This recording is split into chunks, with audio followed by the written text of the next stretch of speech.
સમાચાર રાજકોટથી, જ્યાં 12 વર્ષથી નાસ્તો ફરતો આરોપી છેવટે પકડી પડાયો છે।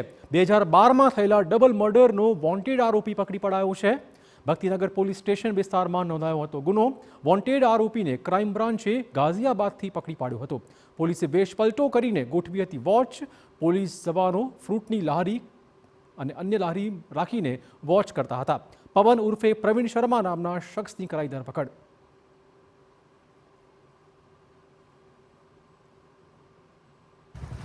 આ 4 લોકો ત્યાં ગયા અને ત્યાં જઈને વેશ પલટો કરીને સૌપ્રથમ તો એમણે વેરીફાઈ કર્યું કે ખરેખર આરોપી કઈ જગ્યાએ છે। વેરીફાઈ કરતા સમયે તેવું ધ્યાન પર આવ્યું કે તે ચાની એક ટપરી ચલાવી રહ્યો છે।